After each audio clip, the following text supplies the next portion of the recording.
Welcome to Living Medicine, the podcast. I'm Selina Van Orden, your host, and I'm an Ayurvedic doctor living and working in the UK. This podcast is focused on having meaningful conversations which expand our awareness on wellness. By applying the wisdom of Ayurveda as a living medicine, philosophy, and interpretation of nature's intelligence, we'll seek to understand healing in the modern era.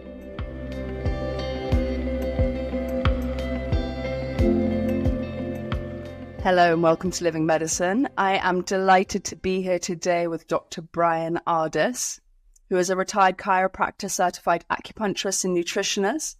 He lives in Dallas with his wife and 8 children, and he set up 2 healing centers across the states, treating thousands of people.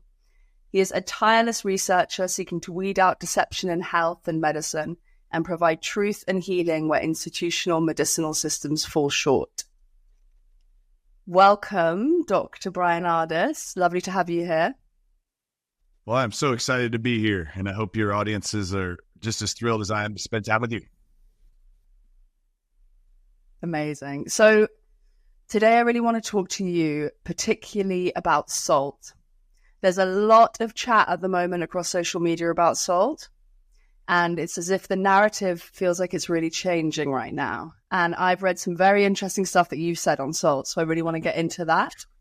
So my first question about it all, I guess, is how did we get to where we are today with the narrative on salt being so bad for us?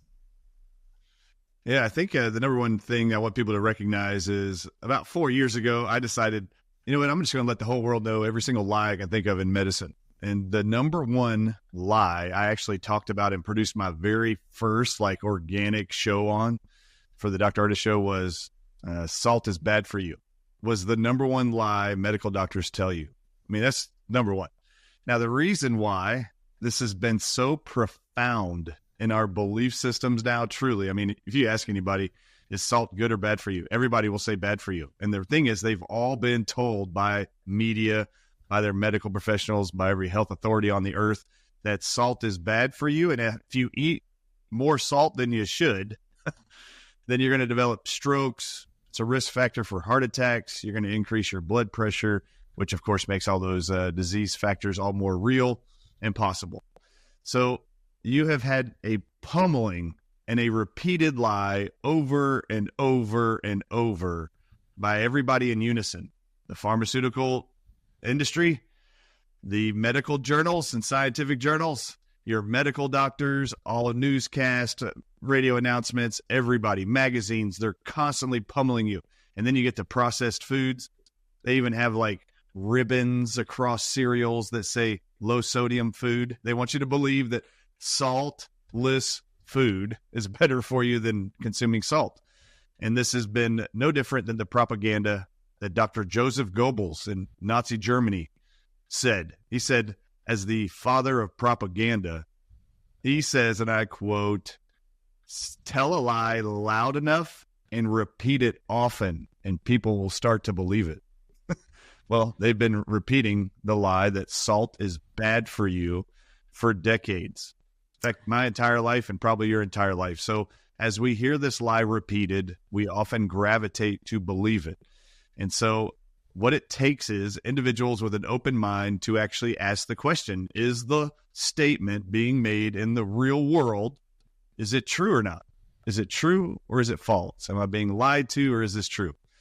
Well, if you have followed anything that I've done, when I get to salt, which I've had a big problem with for a long time. Do you know what my problem was with salt? As every medical doctor, cardiologist, as Cheerios was putting it on the front of their cereal boxes, low sodium food, lowers cholesterol because you're eating cardboard and it's not even food. I mean, when you see these lies over and over and over in your face, I always want to know, well, is that true or is that false? Now, I also like to observe life, watch life and go, you know what? The medical doctors are telling me that salt's bad for me, but what are they doing with salt? Okay. And all I had to do is ask myself that. Well, did they do anything with salt? Why would I ever question their narrative that salt's bad for you? You know, it's shocking. All you got to do is close your eyes and actually remember every time you looked at anybody in a hospital room, in a hospital bed, all of them in unison only have one thing being pumped into their veins the entire time they're in the medical building. Wow. Yeah. All of them have an IV stand pumping saline, they call it, inside your veins of your loved one or yourself the whole time you're under surgery, the whole time you're in an ambulance going to the hospital. To save their life.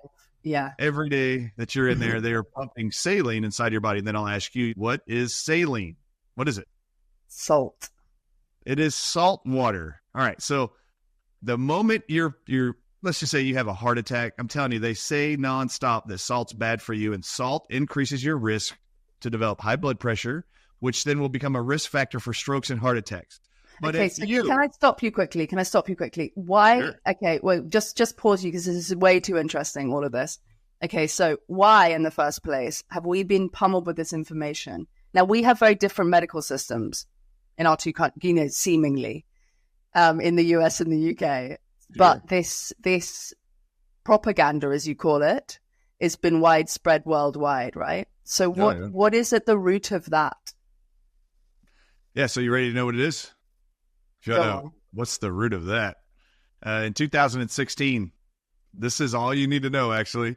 In 2016, Tel Aviv University in Israel conducted a study, 500,000 patients in 49 countries. It was the largest study ever done on high blood pressure.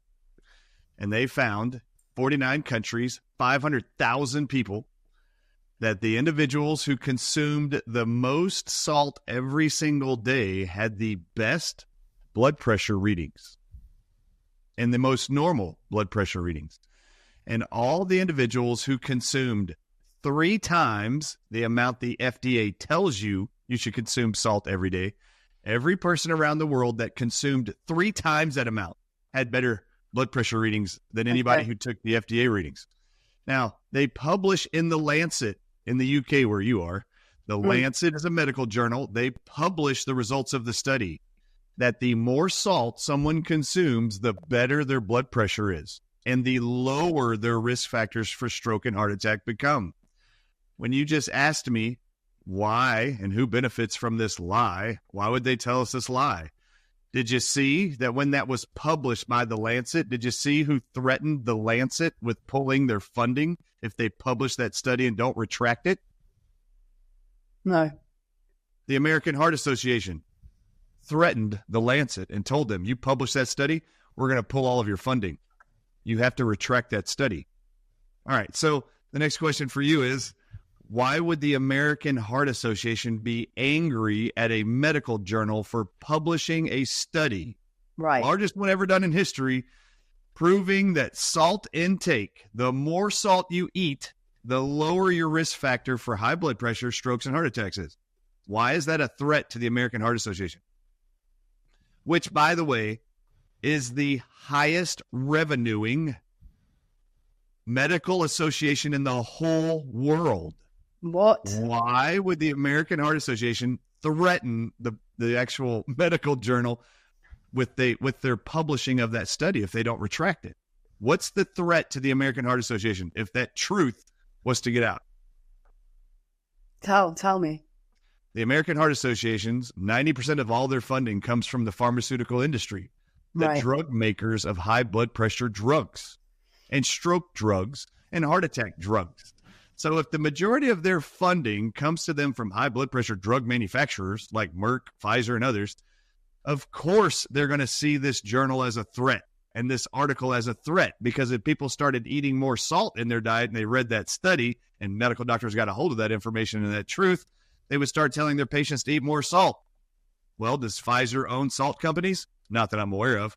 Does Merck own salt companies? Not that I'm aware of. But even if they did, salt is cheap and it's a natural resource that you can't patent typically unless you change its formula. So this was the ultimate threat to the American Heart Association is it will reduce sales in high blood pressure medications, stroke medications, and heart disease medications. If the truth gets out that salt in increased amounts than what the governments are telling us will reduce our risk of heart attacks and strokes. So who did the lie benefit the most to tell all of society that salt is bad for you? and lower your salt intake. Who did it benefit from the beginning? Terrifying. The pharmaceutical the drug companies. Yeah. The drug companies that make the high blood pressure drugs. Okay, so this is no different, and we're not going to stick on this topic. But in order to convince people that fat was bad for them, the drug companies had to lie to medical doctors and in scientific journals and tell them all that when human beings swallow anything with fat in it, their liver will convert that fat into cholesterol. And we have found that cholesterol, as it builds up in your blood, increases the risk of plaque, blood clots, strokes, high blood pressure, and heart disease. Now, who was telling the medical doctors this? Oh, it just happened to be the same drug companies that just created a drug called statins that they figured out in animal studies lowers the amount of cholesterol the liver can make. Okay, this is fun. So once they figured out they had a chemical that actually did in every single mammal they put it inside of it, lowered this thing called cholesterol, then the drug companies had to come up with a way to convince all the medical doctors to promote their drug that lowers cholesterol. Well, what's the best way to sell it to them? Tell them that the number one cause of death around the world typically, which is heart disease, is increased in risk by increased cholesterol. And so if you just tell the medical doctors that lie, they go like this: oh, sweet. So do you have a drug for that? Good. Let me promote it. And will you give me incentives? And will you give me commissions and royalties? And yes, then all the medical doctors will tell you the same damn lie, and they'll never look into it. And the truth is, all along, I mean, how many of you have watched people doing keto diets and carnivore diets and just shredding weight? They lose weight, they're reversing diabetes, and this is them consuming protein and fat, increasing their cholesterol, increasing their fat intake. But what have we been told, especially throughout America, and I'm sure in the UK, what have we been told for 50 years? A low-fat diet is good for you. This whole thing is a lie. We have to reduce the amount of fat people consume to lower their cholesterol. And what has happened ever since? The more cholesterol drugs we sell, the lower the cholesterol levels go in this country and around the world, the higher the incidence of strokes and heart attacks become. And in every single year, those numbers have gone up. That we've actually been listening to this lie and swallowing the pills. It's ridiculous. Well, let me just tell you the narrative here. Now, we're going to use this example and put it with salt. Okay, we're being lied to about salt. We're being lied to about fats that equal cholesterol. Okay, if you tell people that they have to lower their cholesterol and we have a pill to do it and it will protect you from having heart disease, which everyone's being told this is hereditary and there's nothing you can do to avoid it but take our drugs. That's the other lie. So now you're scared to death that you can't control it because your mom or dad or aunt somewhere had heart disease at one point. You're going to have it. Your medical doctor's telling you, unless you take this drug. You start taking that drug. What you guys don't know is that the moment you start taking the statin drug itself lowers the amount of cholesterol your body can make no matter how much fat you're consuming. Right. And did you know at home, everybody, that cholesterol is the backbone required by your hormone glands in your body to make most of your hormones? I mean, you need cholesterol to make testosterone, men. Guess what happens to most men when they start taking a statin drug? They can't have an erection, and they have no sex ambition or drive.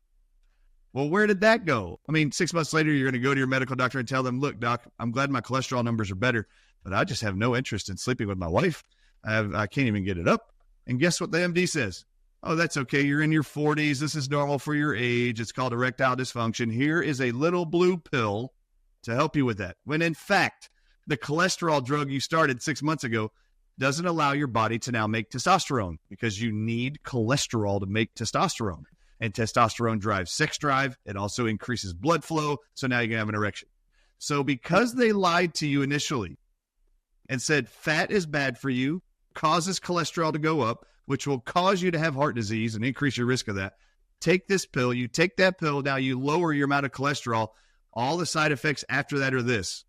Men will no longer have any sex drive, can't get an erection. Now they're going to go on Viagra, which is a drug to offset the side effects of the statin drug and the low-fat diet that you're now on. Okay, that's one. Did you know serotonin, the hormone in every male and female's body, needs cholesterol to be made? Right. Okay, well, what does serotonin do to humans? It makes you feel happy. Yeah. And it makes you feel safe. So there's no anxiety or panic. Oh, really? All right. So now you can't make serotonin. Serotonin is your happy, feel-good hormone. Now you can't make it because you don't have cholesterol to make enough of it. What are you going to report to your medical doctor within 6 months to a year after starting your statin drug?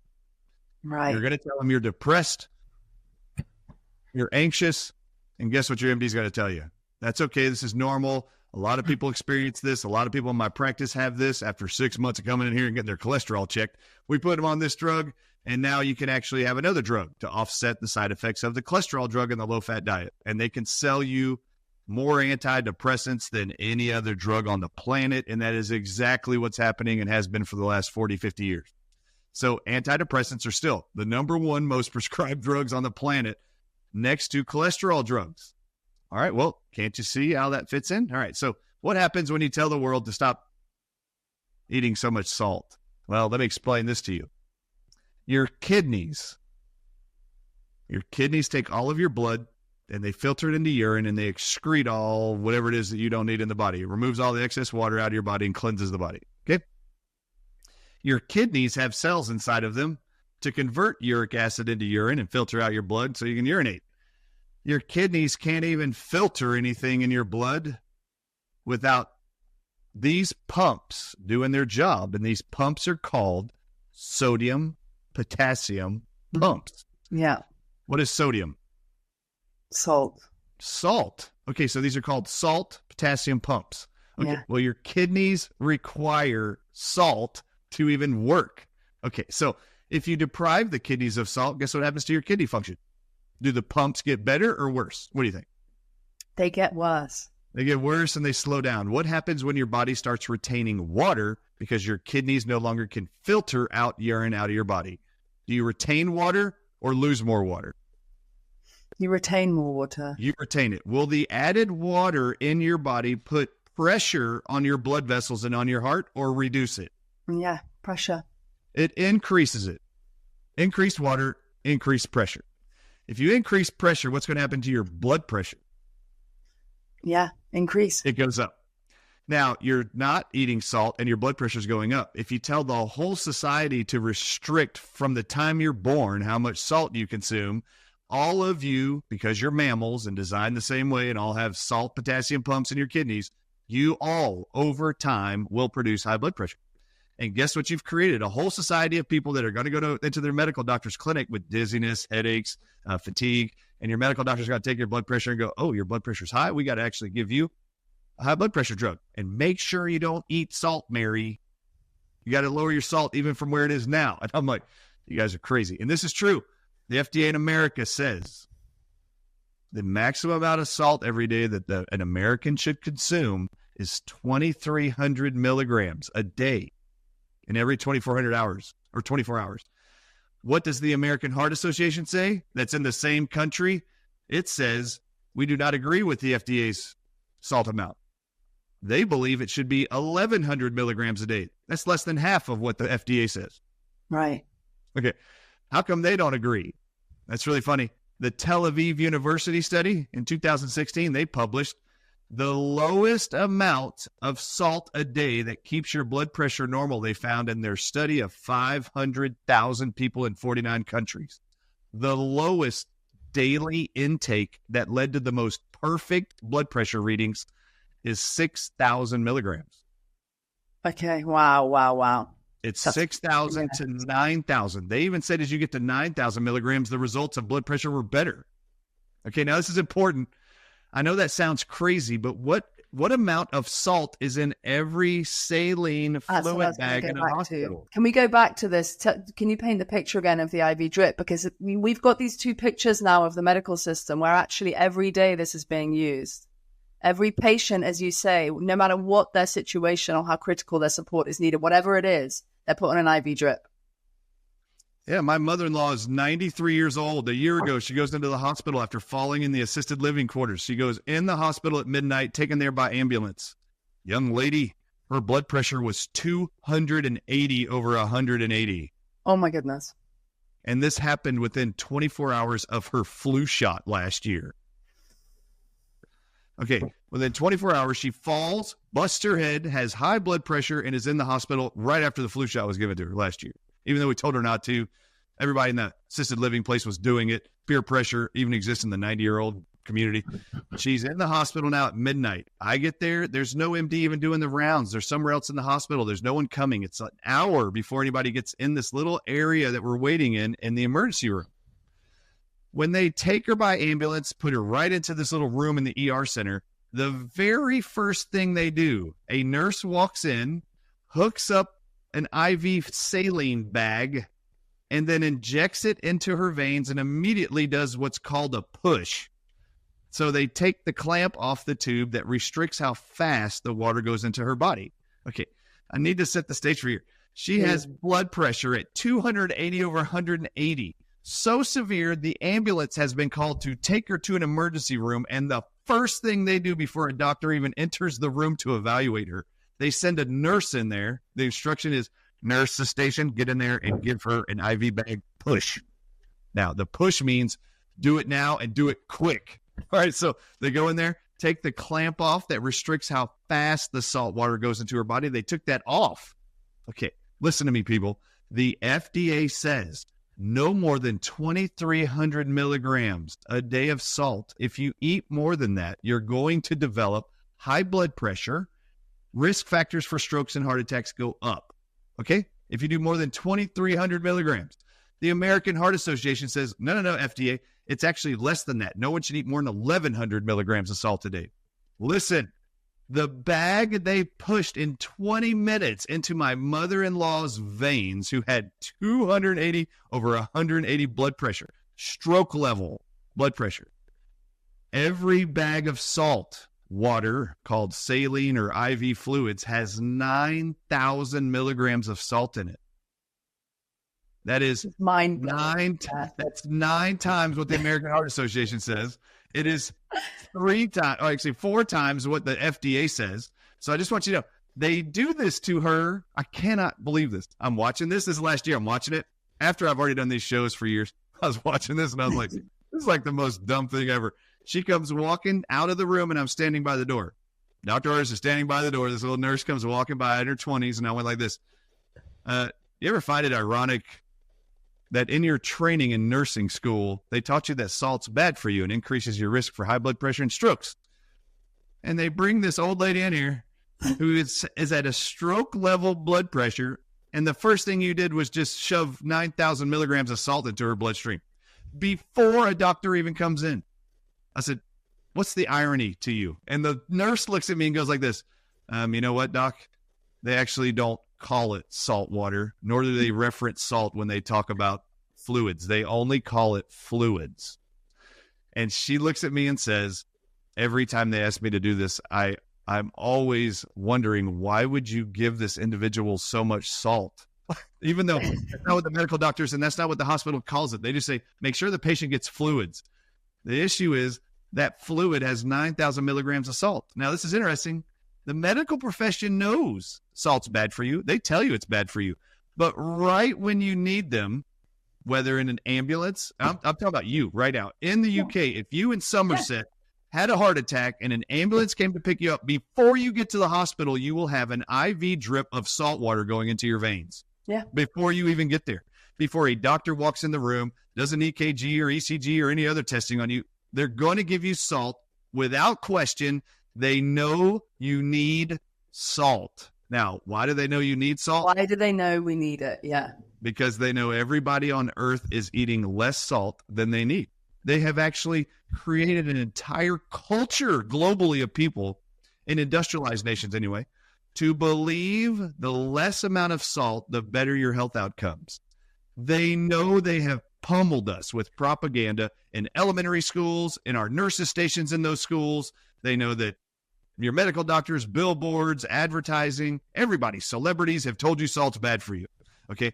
Everybody's told you that. So they know everybody is deficient in salt, and they've created an entire society of people with increased blood pressure, increased risk of strokes and heart attacks. And the first thing you can do to them, without question, is pump them full of salt. And the moment they start pumping salt inside of them, guess what happens in the mind of the patient who is salt deficient? Immediately, emotionally, they feel better. Yeah. Mentally, they feel better. Yeah. Their heart palpitations start slowing down. Their kidneys start working better, and they start releasing the excess urine, and their blood pressure starts coming down. Every part of their life feels better, and all they got was salt. And that's before your medical doctor ever comes and talks to you. Now, this is the great setup. They know they have created an entire world of people who believe salt is bad for you, and everyone is primarily restricting the amount of salt in their daily intake. The moment they inject 9,000 milligrams of salt into any human being in an ambulance, in an ICU, in an emergency room, the moment that high amount of salt goes inside of you, your body as a mammal needs more salt. And the moment they give it to you, you are going to immediately start feeling better.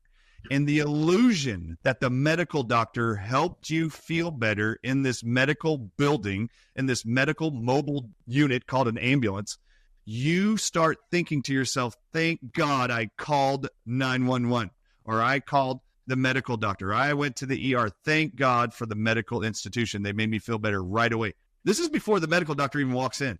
Now, my mother-in-law, for example, is in the hospital. They do a 20-minute push. I asked the nurse, how do you feel about giving my mother-in-law 9,000 milligrams of salt when she has super high blood pressure on stroke level? And she's like, yeah, I always find it ironic. But you know, it's weird. They don't call it salt. They call it fluids. She walks out 20 minutes later, comes in because the bag's empty. That's 9,000 milligrams. Do you know what the next thing she does is? She has been instructed by the MD before she even comes in. The MD's never shown up yet. Before he gets there, he's telling the nurse to do another bag of salt water and do another push. Lady, this is 18,000 milligrams of salt in a woman. Okay. My mother-in-law, This who is has mind-blowing. stroke level high blood pressure. And So the moment let me ask you they something do this now. push, her blood pressure started coming down. The moment they did the 18,000, it started coming down. By the time he comes in, I'm like, oh my God, it's already 50 points lower than it was before we walked in on both levels. Okay, this is the impact of salt. They didn't even do any drugs or nothing. Isn't that amazing? I mean, this is mind-blowing. So then let me ask you this question. Where is the limit? Where's the crossover? When does it become too much salt? When does it come too much salt? Let's see. Maybe when your blood pressure gets to such an extremely low level, you're getting vertigo and dizzy. Okay. Then you need to back off. Because your body can take too much of everything, right? Right. I will tell you, 6,000 to 9,000 milligrams of salt is the perfect limit for almost every human being on earth. Every human needs 6,000 to 9,000 milligrams of salt.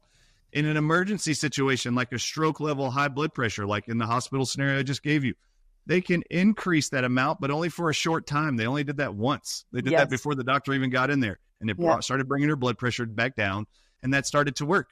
They never had to give her 18,000 again.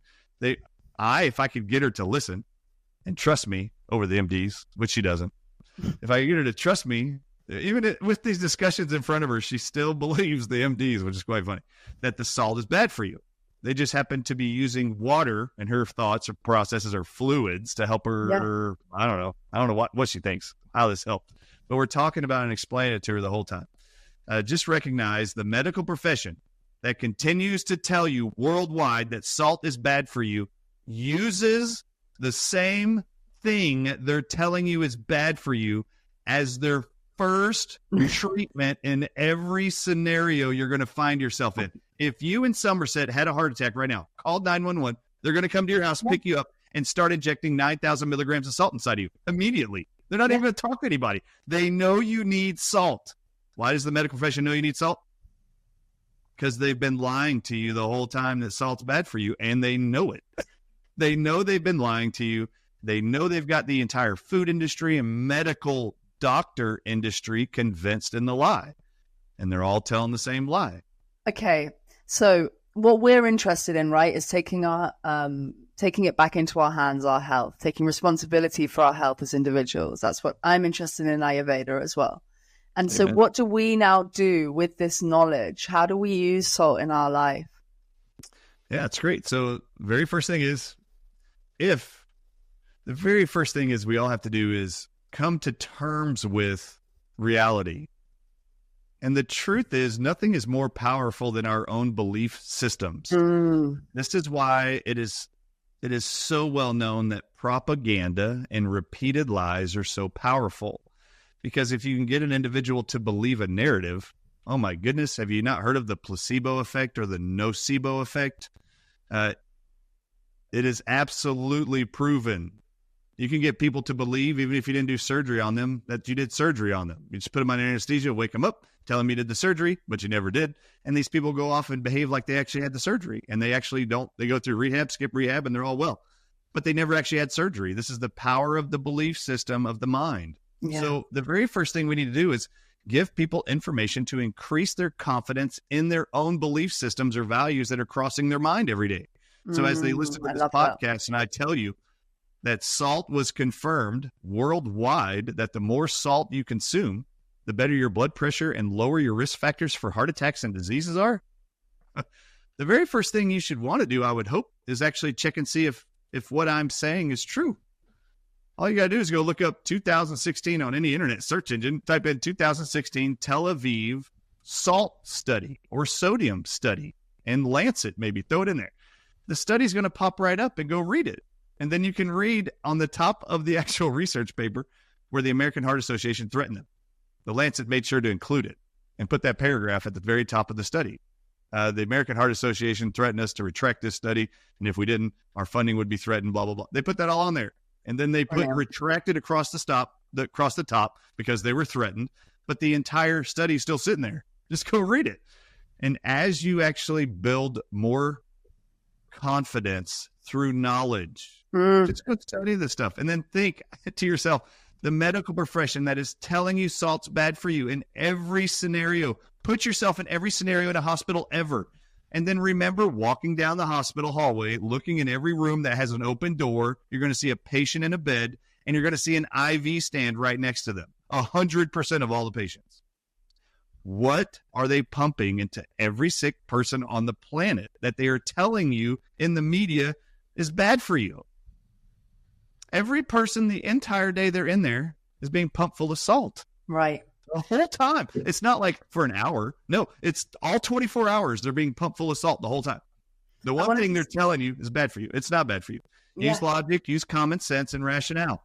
Remember, in England, are there any people that ranch animals, mammals? Yeah, cows. Yeah, lots of cows. This is a big cow area, Somerset. Yeah. Do any of those ranchers have salt licks? I'm sure. Yeah. Is it common knowledge that farmers who ranch mammals buy blocks of salt and sit it in the yard of every single animal field of any kind? Every animal, I don't care if it's pigs, deer, alpaca, cows, goats. Every farmer knows you have to have a salt lick out there. And they don't restrict how much salt the animals eat. The animals know they need salt, so they just walk over and lick it multiple times a day. I need more salt. I need more salt. Why? All mammals need salt. It's so weird that we have fallen for this lie. It is just a lie. No, I just want to highlight something you said before as well about the confidence. So in Ayurveda, it's a really important thing for me, like immunity, health is confidence. It's cellular confidence, knowing what is for you, what is not for you. When we take that out, when we doubt ourselves on a cellular level, then we're opening ourselves to all manner of dysfunction, disease. Absolutely. So this is an interesting thing of actually the mentality behind it, of making people doubt themselves, you know? Yeah, it even goes a little bit further. Can we expand on this topic of salt? Yeah, please. All right, so we convince people that salt's bad for you, so don't consume too much salt. Always restrict your salt. We're just going to call it fluids every time you walk into one of our buildings feeling bad. Doesn't matter if you have migraines or anything. Just think about it. Doesn't matter if you have cancer, if you have a brain tumor, if you have high blood pressure, strokes, heart attacks, you have a bullet in your chest. They're all going to start injecting you with salt immediately. This is just should be a random weird thought to you now that you see it. You're like, oh my God, now that I see it. They actually do know salt's bad for you. In fact, if a medical doctor's in the hospital room with you, with a loved one and you, I don't care if you're the patient or the family member, I want you to look at your MD ever and go like this. Hey, doc, I just have a question. Don't even tell them why you're going to ask it. Just go, hey, I've got a random question. Is salt bad for you or good for you? Just ask the question. I guarantee you every medical doctor is going to immediately spit out the lie that they've been indoctrinated with, just like you. They're going to go, oh, salt's definitely bad for you, and you should restrict how much salt you put inside your body every day. then I want you to go like this. Well, if it's so bad for me and for my loved ones, why are you pumping 9,000 milligrams of salt every day that he's in here? That's more than the FDA says we should have every day by like 4 times. Why are you all pumping salt inside of every patient? My loved one, if it's bad for him. I mean, it's going to shatter their belief systems, and they have no idea. They're just going along with the cult indoctrination. They're just following the dogma, and they're repeating something illogical, and they don't even know it. This is how far-reaching the propaganda and the indoctrination of lies is. All right, so here we go. Let's set this up for everybody. This is very important. This is something I learned just the last 2 years that I had no idea about. All right, so the drug companies figure out that they can manipulate physiology and lower blood pressure. So now the drug companies in the early 1900s have to figure out a way to sell to the medical industry ways to manipulate blood pressure. So they come up with, let's bastardize salt. So they do. Right. And they lie to everybody. And I mean everybody. The medical profession, everybody. That salt intake increases blood pressure and increases risk of strokes and heart attacks. This gets the attention of the American Heart Association. The drug company tells the American Heart Association, if you will help us to tell the world to reduce salt intake, we will also let you know we've created some drugs that can actually lower blood pressure. And these drugs, if you'll help us promote these, if you'll help us to lower salt intake worldwide with propaganda and marketing, we have drugs that the medical doctors can now sell their patients to lower their blood pressure as their blood pressure goes up for whatever reason in life. But we can't have them eating salt. But if you'll sell our drugs, we will give proceeds and revenue and funding to the American Heart Association. We'll also give incentives and commissions and royalties to every medical doctor who fills those prescriptions and writes those prescriptions to your patients with high blood pressure. As long as you, the American Heart Association, continue to cover up the lie that salt is bad for you. Okay, you got to cover that. You got to continue to promote that and cover up the lie that salt actually is required by life. Now, this is where it gets really disgusting, in my opinion. First thing they do is they create drugs that are identical to salt, and they sell it to the medical doctors. Those drugs are called diuretics. They're like Lasix, as an example.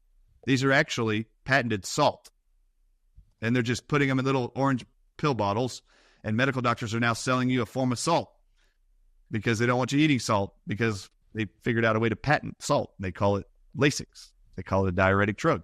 What did Lasix do? And lots of people in England and America are on high blood pressure drugs called Lasix. All it does is make your kidneys urinate. Oh, remember, salt does that. So They're giving you a fake salt. It's increasing how fast the kidney's urinating, lowering water retention, and you're seeing your blood pressure come down.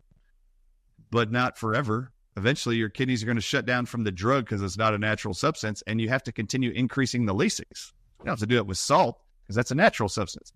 That's what you have to do with the drugs. Come 1981,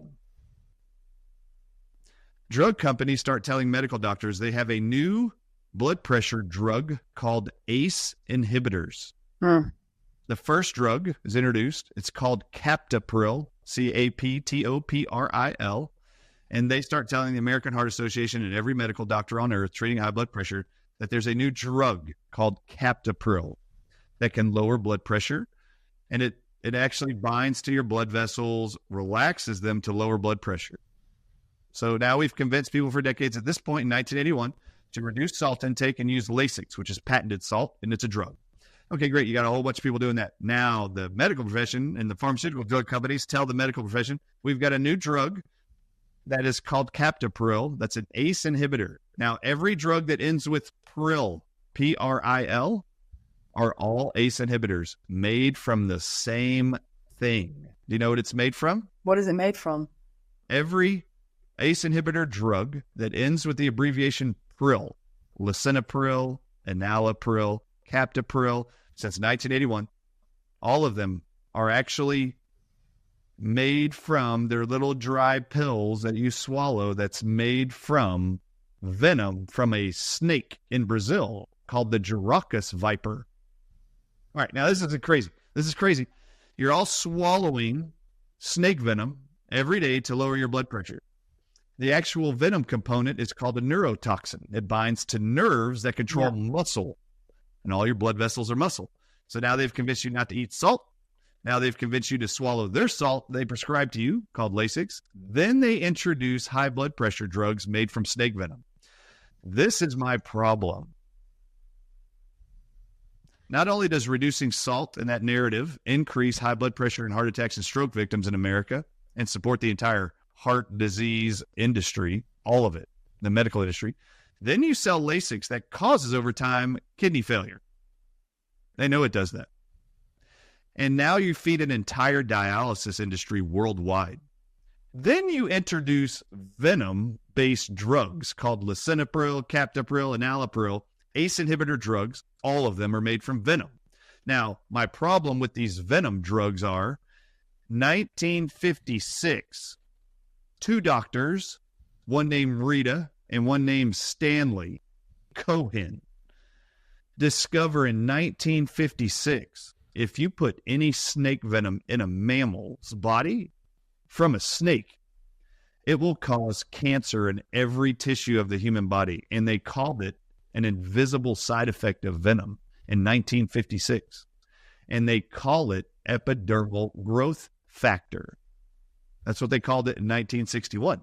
In 1956, they found that snake venom causes nerve tumors in the brain and spinal cords of all mammals and chickens, and they called that nerve growth factor. These two people in 1956 and 1961 discovered that snake venom put inside a mammal causes cancers of every kind: skin cancers, ovarian cancer, breast cancer, cervical cancer, liver cancer, prostate cancer, and brain cancer. They already know this, and they publish it. Come 1981, they start selling the whole world people that they've lied to about salt. They're now telling them to all take ACE inhibitor drugs made from venom of a snake in Brazil that causes cancer. They know it causes cancer. In fact, they're so confident that venom in a human causes all cancers that they gave these two guys, Dr. Stanley Cohen and Rita, they gave them the Nobel Prize in Medicine for this discovery in 1986. For discovering that venom in a human will cause cancer in every tissue in the human body. You're making the head on the back of my arm stand up. So now you have an entire industry creating kidney failure and dialysis patients, worsening stroke and heart attacks by telling them a great lie to lower your salt intake every day and only buy our salt in a prescription bottle. Now we want you swallowing snake venom every day, but the pharmaceutical companies never told the American Heart Association, nor did they ever tell an MD in the world, that what you're prescribing is snake venom in a pill form since 1981. Just so you know, 22 million Americans this morning swallowed snake venom called lisinopril alone. Every single person who has ever taken any kind of ACE inhibitor drug for high blood pressure, all of them eventually will develop some form of cancer. All of them. In fact, any of you who have a loved one or a grandparent, you want to do some history, go into your grandma and grandpa's medical history or journals and find out what ACE inhibitor drug they were put on before they ever developed cancer, and type in the name of that drug in a Google search, type in lisinopril, and your grandmother was diagnosed with non-Hodgkin's lymphoma. Great, go type it in. Your mom's ACE inhibitor drug, let's say you find out she was on lisinopril. Type in lisinopril and non-Hodgkin's lymphoma, and you will find one study after another that ACE inhibitor drugs made from snake venom, all of them, cause every single cancer you and your loved ones ever struggled emotionally, physically, and financially to treat. It was actually being created by the same drugs based off the same lie. And Joseph Goebbels was right over, almost 100 years ago when he said, tell a lie loud enough and repeat it often enough, and the people will believe it. Yep, just like this one. You all fell for it. We all fell for it without looking. Salt's bad for you. Even though all of life requires salt. It's so weird. What do we do now? So what if someone's on these drugs, the prills, the ACE inhibitors? Yeah, the very first thing you're going to do, and this is what I've told every single patient in my practice for 20 years. If they were on a high blood pressure drug and came into my practice, I would say this: great, what's your goal, lady or young man? And they would say, I want to get off these drugs. Great. Well, I didn't give you those drugs. This is what I'd say to them. Well, I didn't give you those drugs. Who gave you those drugs? Oh, my MD did. Great. You need to go tell your MD to get you off those drugs. That's your first thing. You're going to go tell your MD you want to get off these drugs. Great. And will you help me get off the drugs? And the moment your MD tells you yes, say thank you for loving me enough and being caring enough to help me. For every other MD that looks at you and says, no, I'm not going to do that, and you can't come off your drugs, and if you do, well, I'm going to fire you, you kiss them goodbye and you walk out and you go find another MD to help you. I mean, this is exactly, or you yourself go home and go, you know what? I'm going to learn how to do this on my own because my MD won't help me. All right. So number one rule, never stop any drugs except for cholesterol drugs immediately. You can stop all cholesterol drugs immediately. You cannot stop any other drugs I'm aware of immediately. Our bodies have become dependent on them, and they're changing your chemistry.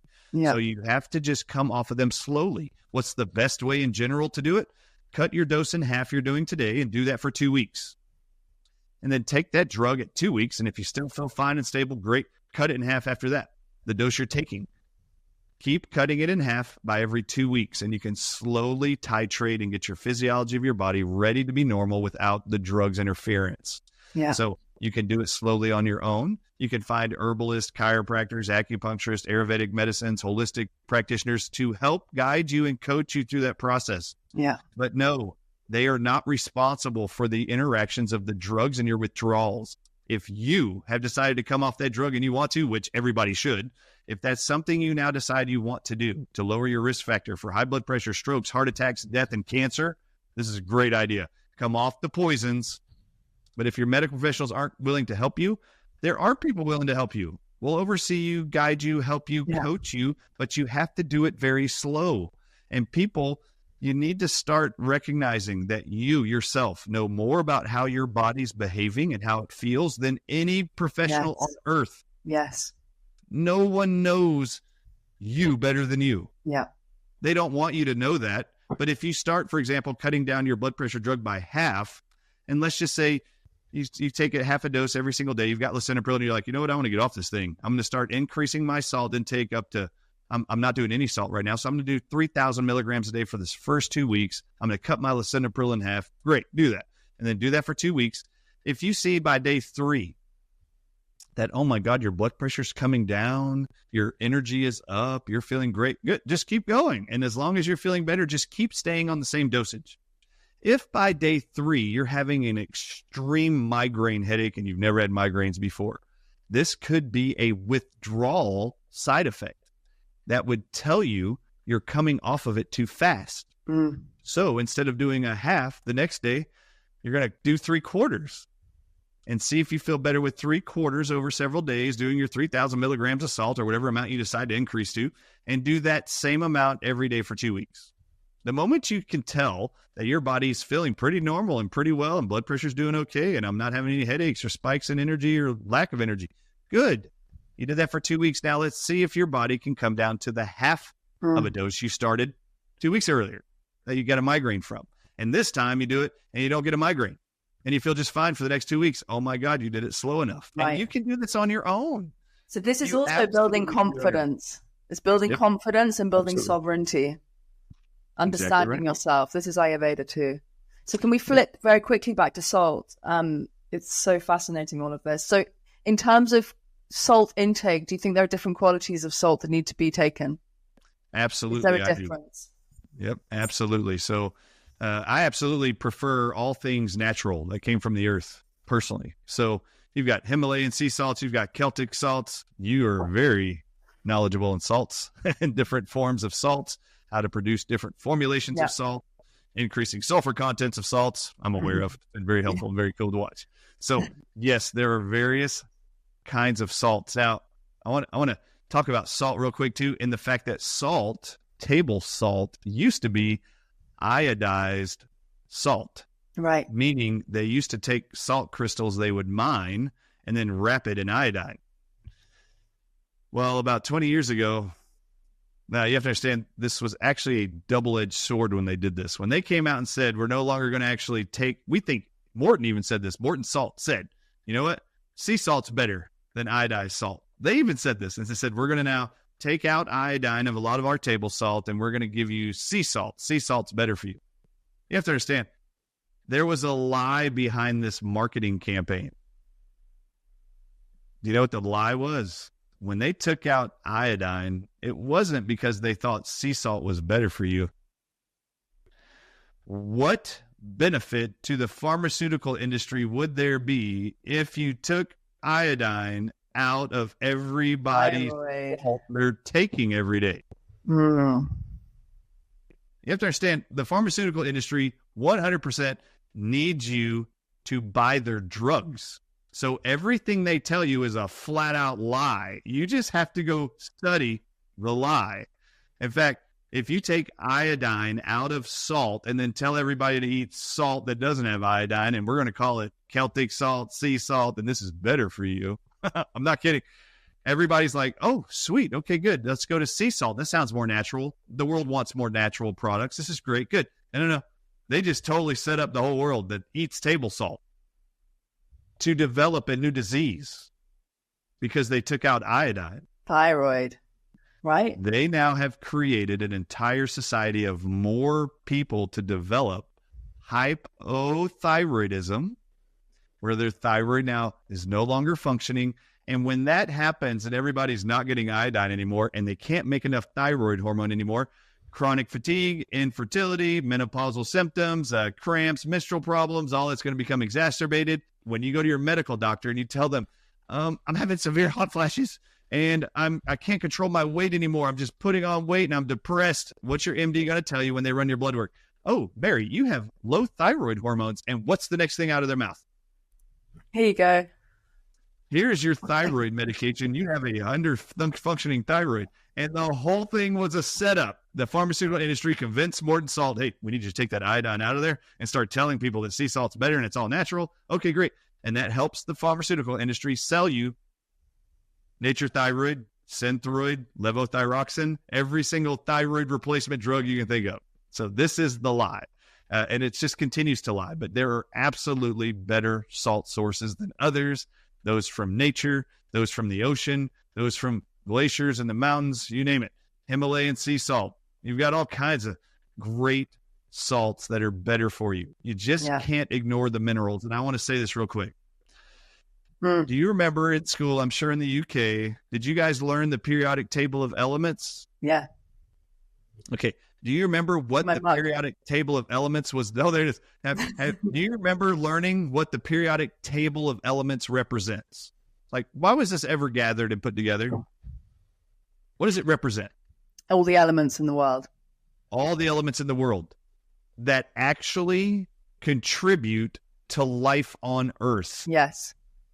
Okay. On the periodic table of elements are all the basic elements in nature that life requires to exist. Is salt on the periodic table of elements? Yes. Yes. Is iodine on the periodic table of elements? Good. Is magnesium on the periodic table of elements? Is selenium on there? Yeah. Is calcium on there? Mm-hmm. Good. So this is your periodic table of elements. I'd like to ask you another question. Is lisinopril on there? No. No. Is Ozempic on there?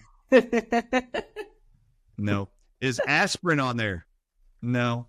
Is Lasix on there? No. But salt is on there. Oh, really? Guess what life requires? It requires salt. Oh, it also requires magnesium and selenium and zinc. So when I say salt is good for you, I make sure I consume every single day at least 7,000 milligrams of salt. That's the bare minimum. How do you do it? How do you do it? Tell us how you do it. Yeah, so I make sure that I add salt to our bone broths, to our broths, our soups, I even add them to my juices. I add them to my fruits. I add salt to everything. My meats I cook because I do not do vegan anything. I eat meat, grass-fed meat. I actually add salt to I actually grill with salt. I actually put salt everywhere. I always maintain, and I have drinks actually that I drink and formulated for myself 8 years ago that have over 1,500 milligrams of salt in each packet. So you can get salt. There's actually bags of promoted salt hydrate drinks like Liquid IV and others that actually give you thousands of milligrams of salt. There's an easy way to get the salt. So I make sure I always have salt in every aspect of my diet, but I don't ignore that I need iodine, that I need magnesium, that I need selenium, and the other minerals that are on the periodic table of elements. And so we make sure we eat bee pollen every day that has 84 minerals and vitamins that are all the minerals are on the periodic table of elements. They're in the bee pollen, nature's own multivitamin. So I make sure we have that every single day because I don't want to ignore it. I also supplement from kelp, iodine every single day. Yeah. I have my own kelp supplement with iodine. So I just take it every single day.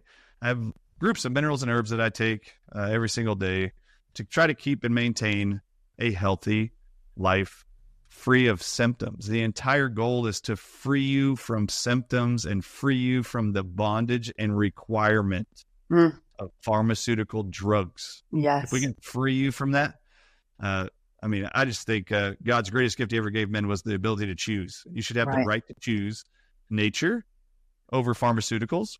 But the pharmaceutical industry will tell you don't have an option. It's just us. Well, the natural world will tell you if it's a life emergency, you do need the medical profession at times, but you should be taking care of your own health every single day. Yes. You have the choice to do that. And that's exactly what we should always be preaching 24/7. Absolutely. Absolutely. Amen to that. Amen to that. Yeah. Well, this has been so interesting. Thank you so much for sharing your wonderful wisdom with us. You're very welcome. Is there anything else just before we wrap it up that you want to share? I want to share.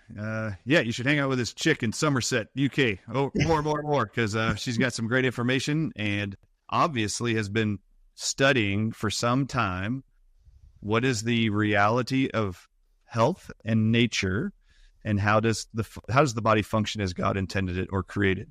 And I'll say that even when I say that, I say this all the time from stages all over the world. I tell them, I say, look, you have the right to choose what it is you want to believe in. However, life dictates there are certain things the human body requires, and it cannot live without them. The body requires air, water, and food. It cannot live without those three things. So it will eventually die with any of those three that you deplete from it. So the quality of your life experience is determined by the quality of the air you breathe, the water you drink, and what you put in your mouth as food. So remember, the body and life human beings require air, water, and food to survive. They do not require, and I've never heard it said, maybe you have, I've never heard it said that human life requires air, water, food, and prescription drugs. You've never heard that. Right. You've heard air, water, and food your entire life. So the better quality of food you eat, water and air you're consuming every single day, the better your quality of life is going to be. It's how life is designed. Right. So chip away at removing processed foods that are not natural. Remove sodas from your life, because no animal in nature on Mother Earth migrates across continents looking for Dr. Pepper. It doesn't do that. No animal on earth goes looking for Dr. Pepper or alcohol. They don't do that. No, they all go looking for water, fresh water. They all want water. Right. And in fact, they go looking for water in ponds all over Africa and all over the world. All these animals migrate and look for fresh water. When they look for water, they find it in ponds. They find it in mud holes. Do you know what those mud holes have in the water? Minerals. Right. That water is mineral rich. Yes.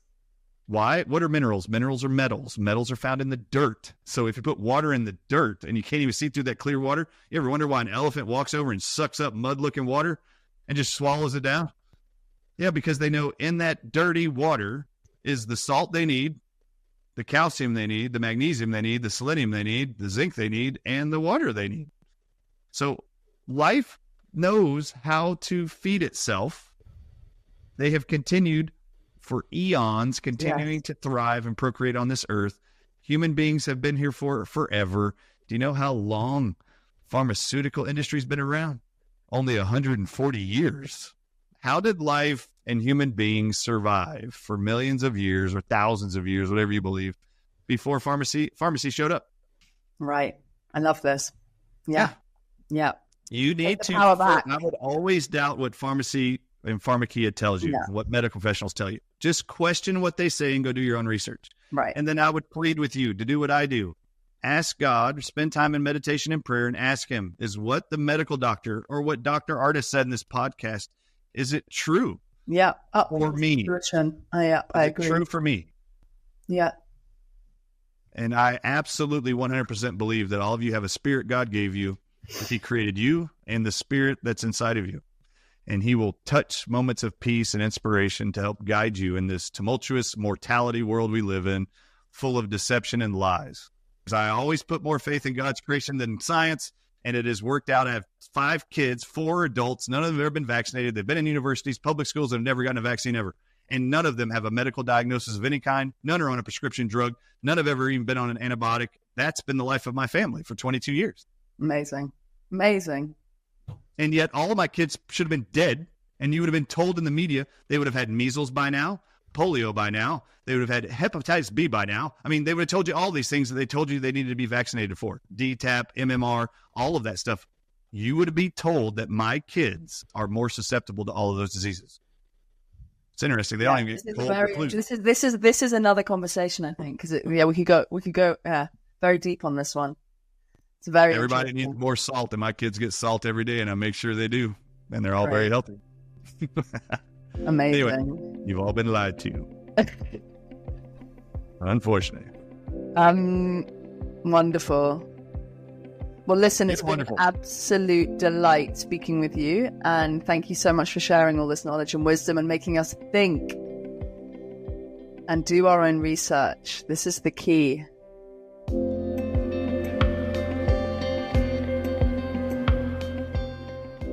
To learn more about Dr. Ardis and his work, do go to his website. That's thedrardisshow.com. TheDrardisshow.com. Living Medicine was sponsored by Pure Living. To find out more about Pure Living and its products, go to pureliving.com. That's PIOR living.com.